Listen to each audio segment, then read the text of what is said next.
Welcome back, my growing community. Every time I film a new video, we have so many more subscribers. At this point, I am at 3,200 individuals from across the world have found my content relatable and something worthy to tune into. And I am humbled. Thank you. I genuinely mean that. You guys make this possible. Every time I go to film a video or I plan on filming a video, I think of all of you, my community that's already here, and the potential community that we will continue to grow. Because sometimes while I'm filming and before it goes through post-production editing and gets released, that number that I say 3,200 is already irrelevant. Thank you. Genuinely, thank you. Merci, gracias. I'm gonna learn how to say thank you in, well, actually, how many languages in the world are there? And can I genuinely learn thank you in every single one of those languages? Because 2 words, a phrase, that doesn't seem that hard. Today's video is titled EVs. A hasty shift, unveiling Maine's struggle and the global lithium crisis. There is so much to consider when we're talking about electricity, the electric grid, going with electric vehicles, switching from gas-powered over to electricity-powered, and we're not even talking about Nikola Tesla. And Nikola Tesla was a genius. If we had followed his models 100 years ago, and we had been doing it for 100 years, yeah, I think we would be ready for electric vehicles. However, we didn't do those things. Nikola Tesla died, broke, in shame, and alone. Is that how a genius far beyond their time should be treated? No. So there's a lot to consider when talking about this, because if we had done certain things, then yes, we'd be ready for electric vehicles. However, we didn't do those things, so are we really ready? This video delves into that. So just to give a highlight of what this video is, I want to try to do this so that way you know what's up and coming and what to expect, and even on the non-headline issues. Electric vehicles, a hasty shift, unveiling Maine's struggle and the global lithium crisis, delves into urgent and complex narrative surrounding the world's rapid transition to electric vehicles, EVs. This thought-provoking video examines the readiness of regions like Maine in embracing EVs, highlighting the challenges, infrastructural inadequacies, and societal implications of this significant shift. It casts a critical eye on the consequences of rapidly phasing out gas-powered vehicles, not just locally, but globally, raising questions about the sustainability and the ethics of lithium mining, a cornerstone of EV technology. The video provides an in-depth look at how Maine's ambitious EV policies reflect a broader global dilemma, exploring whether our enthusiasm for EVs might be outpacing practical realities, with a focus on environmental impacts, economic repercussions, and the quest for green energy solutions. This video is an essential watch for anyone interested in understanding the multifaceted repercussions of the world's accelerated journey towards electric mobility.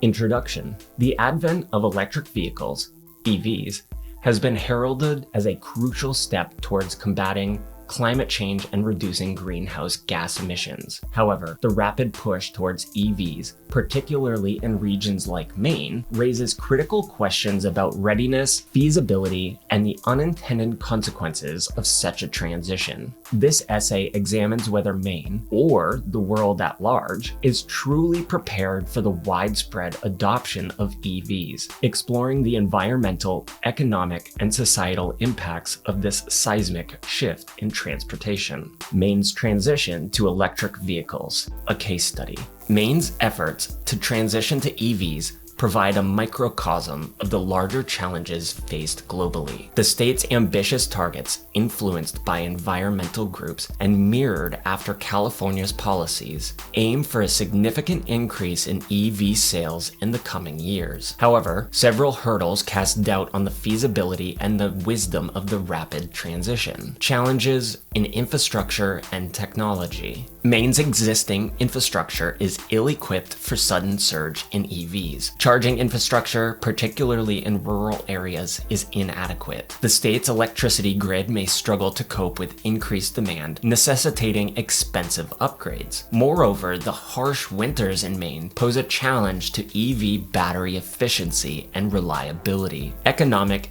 implications. The economic impact of transitioning to EVs is profound. The higher initial costs of EVs create a barrier for many potential buyers, especially low and middle income families. Local economies, dependent on industries related to traditional vehicles, may suffer significant job losses. Furthermore, the reliance on foreign materials like lithium for electric vehicle batteries raises concerns about creating new dependencies and ethical issues. Societal and environmental concerns. The transition to EVs could exacerbate social inequalities as the benefits of lowering operating costs predominantly favor wealthier individuals who can afford EVs. The environmental impact of mining for lithium and other materials essential for EV batteries, coupled with challenges in recycling those batteries, poses significant environmental risks. Global perspective on EV readiness. Globally, the transition to EVs is fraught with similar challenges. While there is a growing trend towards EV adoption, with projections indicating a significant increase in EV sales, this shift is not uniform across countries. Developing nations, in particular, may struggle with the financial and infrastructural demands of such a transition. Lithium mining, the underbelly of EVs. The discovery of large lithium deposit in Maine highlights the environmental and ethical dilemmas at the heart of EV revolution. Lithium mining, essential for EV batteries, entails substantial environmental risks, including water depletion, soil contamination, and air pollution. Maine's stringent mining laws, designed to protect the environment, clash with the growing demand for lithium, illustrating the complex trade-offs involved in pursuit of sustainable energy solutions. Recycling and waste management challenges. The efficient recycling of lithium-ion batteries remains a significant challenge. The current law rates of recycling contribute to environmental degradation, with discarded batteries posing a risk of leaking harmful substances. The complexity of battery composition further complicates recycling efforts. The sustainability paradox. The push for EVs brings to light a sustainability paradox. While EVs are seen as a solution to reducing emissions, the continuous mining of lithium and other minerals essential for their production raises questions about the true sustainability of this approach. The reliance on mineral-intensive technologies contrasts sharply with the principles of environmental conservation and sustainability, environmental justice, and global equity. The global distribution of lithium mining underscores environmental justice issues. With many minerals sourced from countries with questionable human rights and environmental practices, there is a need for more equitable and responsible sourcing of these critical materials. Dirigo, I lead. That is Maine's slogan. That is who we are as a people at our core. We had Margaret Chase Smith, the first woman senator. We were among the first to legalize gay marriage and to legalize marijuana use. We are at the forefront, always. So now that it's come to Maine's attention, now that lithium has come to our heart here in Maine, you can expect that we're gonna do something about it. Not that Mainers don't care about things that are outside of Maine or outside of our area, but there's only so many concerns any one individual can have. Especially if it comes to an area that a Mainer is in, you best know that we're gonna get to the bottom of it, and we're gonna get to the bottom of it as soon as we can. Sometimes it takes us a little bit to wake up because we're pretty complacent. Mainers, we don't like to complain that often. We will go with the flow for a certain amount. You push us too far, or you say something stupid, you say something ignorant, and it's over. We'll call you out on the spot. We won't care. We won't care who's watching. We won't care what is said. We, as Mainers, and even people that aren't born here, but people that are drawn here, all Mainers kind of share that same spark of humanity, where it's leave me and mine alone. I will accept you and yours. But as soon as I feel some opposition, or I feel like something is being forced down my throat from you, it's over. So don't do that. Let's be civil. Give and take. And that's what Mainers are. And that's why this is something that's so relevant to my heart, because it involves, I used to live right outside of 𝗦𝗏. I was in Bethel, and the lithium deposit was discovered while I was there. The Maine Gem Museum is in Bethel. It was right down the street from where I lived. I want to go and investigate.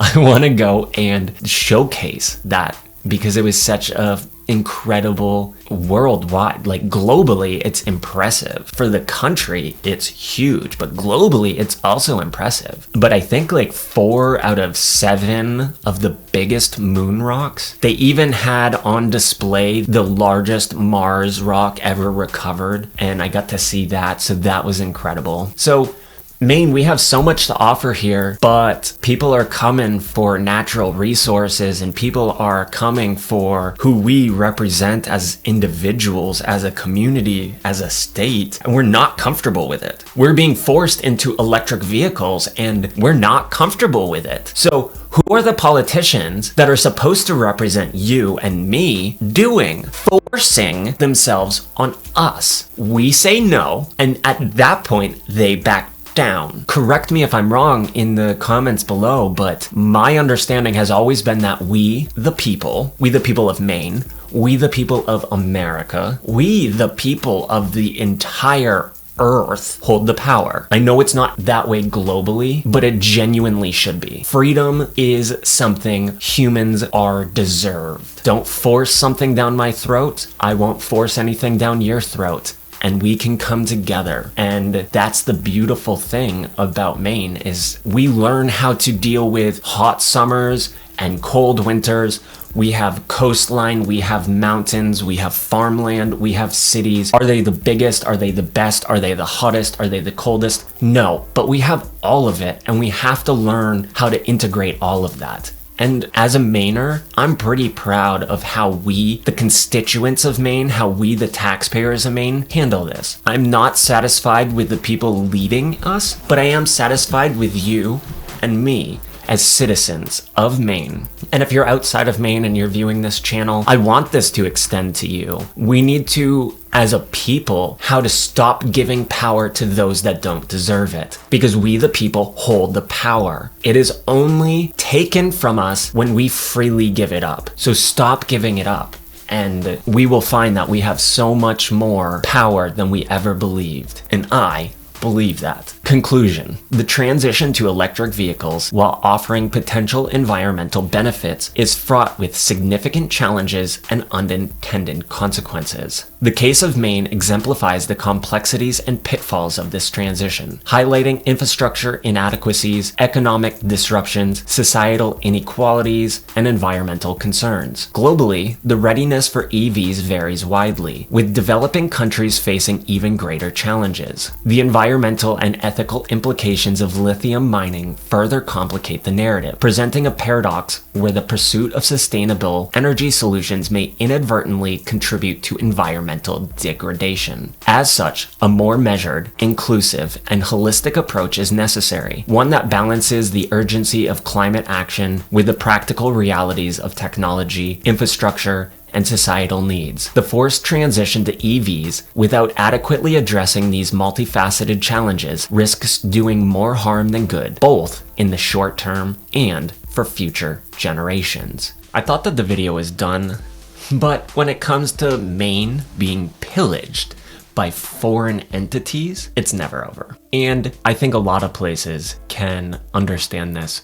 Wherever you are in the world, your own local resources are getting pillaged by wealthy corporations posing as individuals in another part of the world are profiting where you're suffering. And Maine, it is such an incredible state. It is such an incredible state that honestly could be its own country, in my opinion. There is a lot going for it. We have ports, to landing bases, to government, all of these things. Desirable minerals, desirable... I don't need to go on. That's not the point of this video, but it's just a shame when locals are being taken advantage of for those outside of their own state or their own country, or for someone across the globe. That's not right. So, I have Bangor Daily News here. 4th lawsuit targets Maine's referendum against foreign electioneering by Michael Shepard. Augusta, Maine.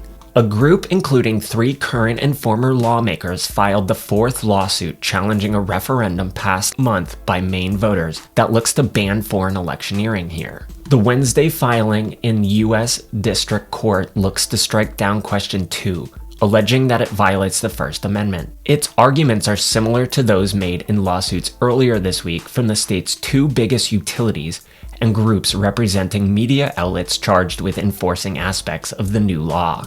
Question 2 would ban foreign governments and companies at least 5% owned by them from influence candidate or referendum elections in Maine and urge Congress to pass an anti-corruption amendment to the Constitution. It was endorsed by 86% in the November election despite opposition from Governor Janet Mills, who vetoed the idea, as well as a similar 2021 bill on the subject. She cited constitutional concerns, including those made by the Maine Press Association, a newspaper trade group that represents the Bangor Daily News and sister papers. The new lawsuit came from Bangor lawyer Timothy Woodcock, representing a group of 5 people including Representative Jane Pingree, a Democrat of Windham, as well as former Republican state representatives Kenneth Fletcher of Winslow and Bonnie Gould. The new lawsuit came from Bangor lawyer Timothy Woodcock, representing a group of 5 people including Representative Jane Pingree, a Democrat of Windham, as well as former Republican state representatives Kenneth Fletcher of Winslow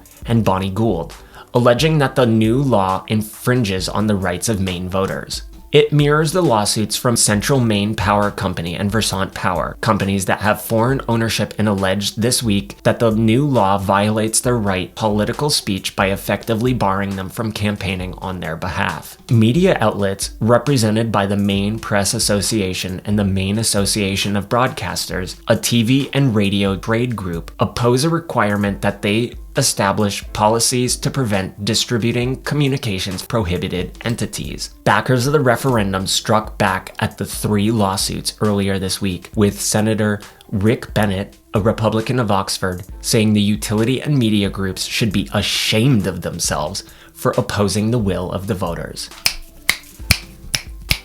Yes, we the voters, we the people spoke. So, I mean, you're going to tell me it's unconstitutional, but the Constitution was for individuals, not for companies. The First Amendment doesn't have any relevancy in here. I don't know why they're even bringing it up. CMP, Versant, and media groups sue Maine over foreign electioneering referendum by Michael Shepard. Augusta, Maine. Maine's 2 biggest utilities and 2 press groups sued the state on Tuesday, saying a referendum that looks to ban foreign electioneering here violates the First Amendment rights. The 3 separate lawsuits were filed in U.S. District Court in Portland on Tuesday. 1 each came from Central Maine Power Company and Versant Power. Another was jointly filed by the Maine Association of Broadcasters, which represents radio and TV stations, and the Maine Press Association, an advocacy group for newspapers including the Bangor Daily News. The move puts the utilities and outlets at odds with the 86% of voters who backed Question 2 on the November ballot. It seeks to ban foreign governments and companies that are at least 5% owned by them from influencing candidate or referendum elections in Maine, also urging Congress to pass an anti-corruption amendment in the Constitution. It came as an outgrowth of Maine's 2021 vote against the hydropower corridor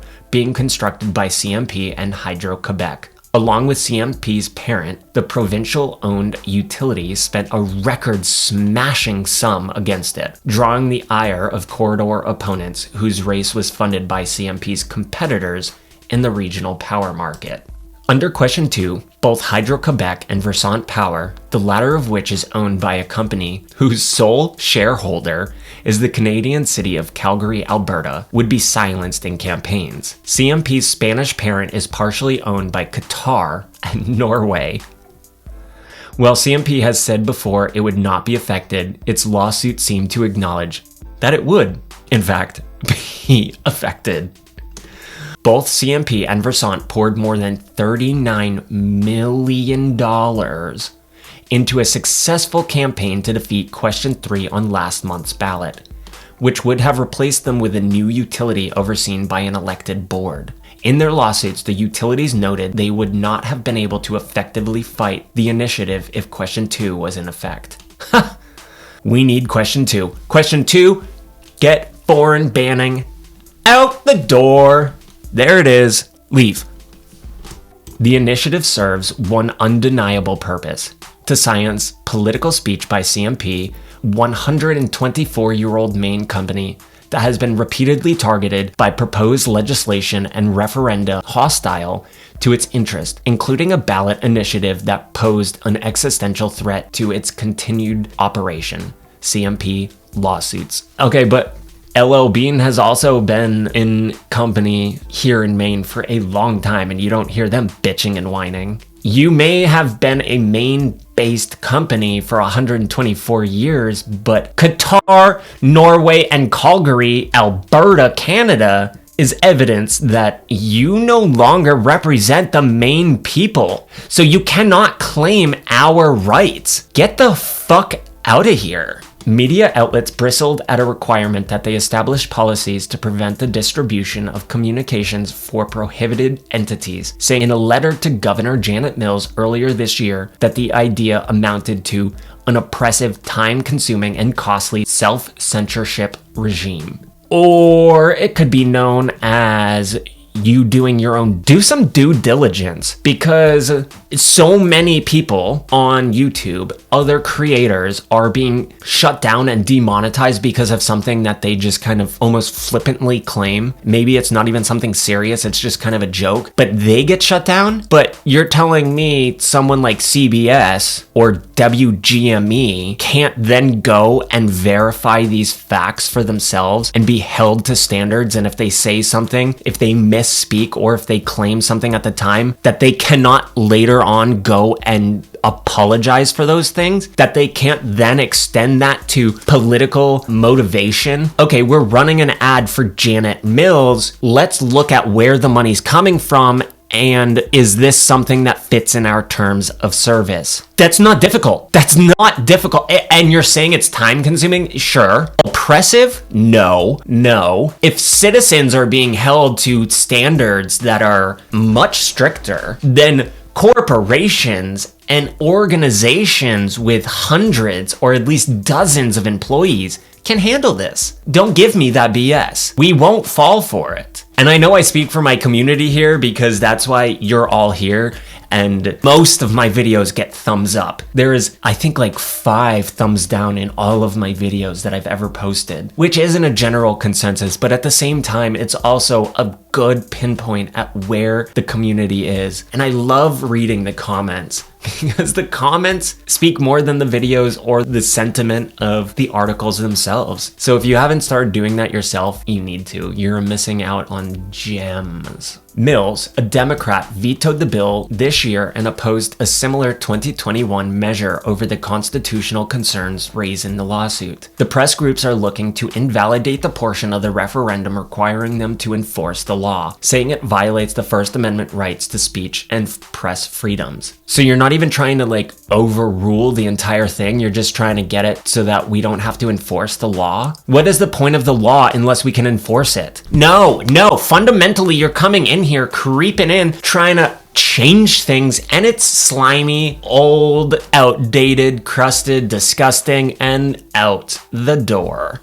If news outlets are forced to investigate political advertisers and take down their ads, what other content and messaging will they be forced to investigate and remove next? Sigmund Schutz, an attorney for the group, said in a statement. I don't care. I don't think that's what's coming next, but even if it is, If it's not for individual personal freedoms, if it's not coming for that, then I care not as much. It's something I care about, but honestly, corporations and companies can do their due diligence. Due diligence. Proponents of the referendum slammed the utilities and the press groups for the lawsuits. Senator Rick Bennett, a Republican of Oxford, said all of them should be ashamed of themselves. It's time for these organizations and their governing boards to heed the will of their customers and stakeholders, the people of Maine, he said in a statement. Amen. Let's get over to a video here and let's see what kind of narrative is over here. Power outages and storm response is the subject of a public hearing about Central Maine Power tonight. Back in September, the Office of the Public Advocate accused that company of spending excessively during responses to storms last year. News Center Maine's Alex Haskell joins us live from Freeport with the latest. Alex? Chris and Zach, the final public hearing on this dispute is being held right here at the Hilton Garden Inn. Now, CMP is asking the state for $117 million to cover its responses to storms last year. However, the Office of the Public Advocate wants regulators to withhold half of that. The public advocate claims the utility exceeded staffing guidelines in 12 of 23 storms last year. In doing so, the PUC says CMP racked up excessive storm costs, which customers should not be on the hook for. A spokesperson for CMP has previously told us customers generally cover a percentage of storm response costs overseen by the Public Utilities Commission. Now, tonight's hearing allows the public to present testimony or comments to the Commission on this issue, and the hearing is expected to get started at 6. We'll have a full recap tonight on News Center Maine at 11. Chris and Zach. All right, Alex Haskell live in Freeport. So, ratepayers have to pay for acts of God? We can't help when the storms come. Why should I pay more in 2019 than I do in 2020 because there's more storms in 2020 than there were in 2019? Or however I said that, vice versa. What I'm getting at is that's like paying a lifeguard to save your child. No, the lifeguard is being paid to do their job. When they do their job, should they get more money for doing what they're already being paid to do? No, CMP needs to work it out. And 124 years of storms and unpredictability here in the state of Maine has more than allowed them to have the data to read, to research, and to analyze, get into it, and then you start charging something across the board, month to month, year to year, with small increases based on external factors. You don't get to suddenly charge us more in January because there were more storms than there were in October. That's not how that works. And when there are storms, CMP, you fail us. You fail us. If you are still here, thank you so much. Go ahead and put the mountain emoji down in the comments below so that way I can tell that you watched all the way to the end and I can thank you for your contribution. I genuinely appreciate it. Also, go ahead to like, share, subscribe, put the mountain symbol.